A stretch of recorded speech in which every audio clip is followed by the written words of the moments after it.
S A মিডিয়ার পক্ষ থেকে সবাইকে শুভেচ্ছা। আসসালামু আলাইকুম।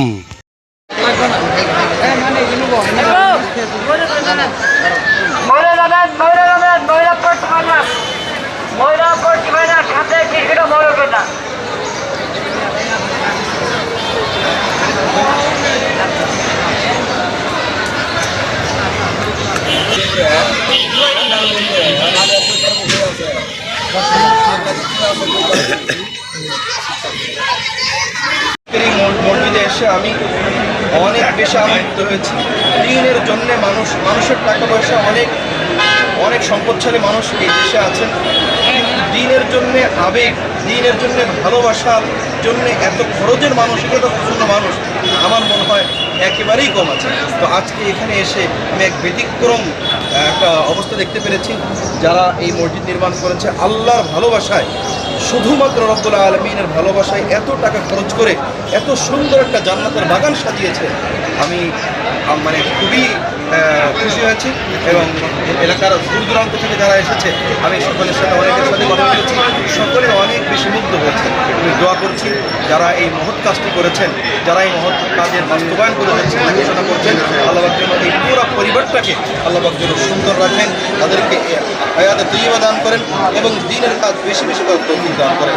সর্বোপরি যে কথাটা বলতে যাচ্ছি, এই মসজিদটার পরিবেশটা দিনের পরিবেশ যাতে বজায় থাকে সে ব্যাপারে এলাকাবাসী সহ যারা দেখতে আসছেন তাদের প্রতি আমার বিনীত অনুরোধ যেন কোনোভাবে এখানে এমনটা না হয়, কোনো ধরনের নারী পুরুষের অবাধ মেলামেশার একটা কেন্দ্র না হয়, সেদিকে আমরা সকলে অবশ্যই সতর্ক দৃষ্টি রাখবো।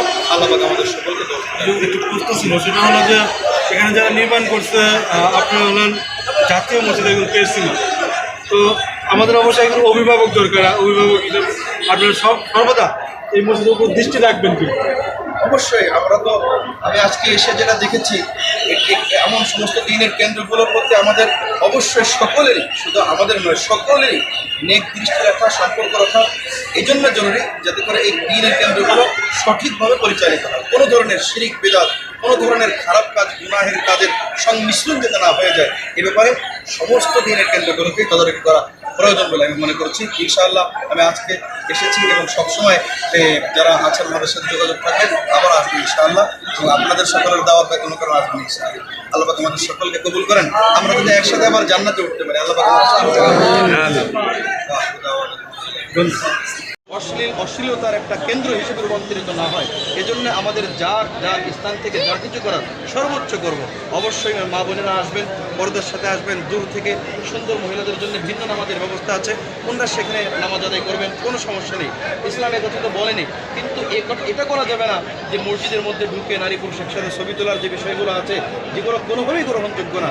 এমন কাজ করে এই সুন্দর উদ্যোক্তা যিনি রয়েছেন তার মনে কষ্ট দেওয়ার কোনো অর্থই এখানে হতে পারে না। এজন্য আমি সকলের কাছে বিনীত আবেদন করব, এটা যাতে এই এলাকার জন্য রহমতের কারণ হয়, এটা যদি এলাকার একটা দ্বীনের কেন্দ্র হয়, গোটা বিশ্বের মাঝে যেন একটা রোল মডেল হয় যে টাঙ্গাইল 201 মসজিদ একটা দ্বীনের অন্যতম খাঁটি কেন্দ্র।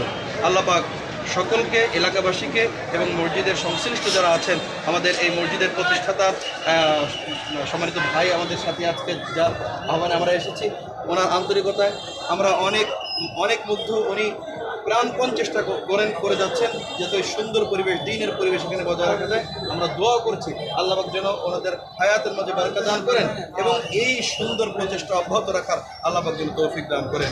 ওয়া আখিরু দাওয়ানা আলহামদুলিল্লাহি রাব্বিল আলামিন ওয়া সাল্লাল্লাহু আলা নবিয়্যিনা মুসলিম।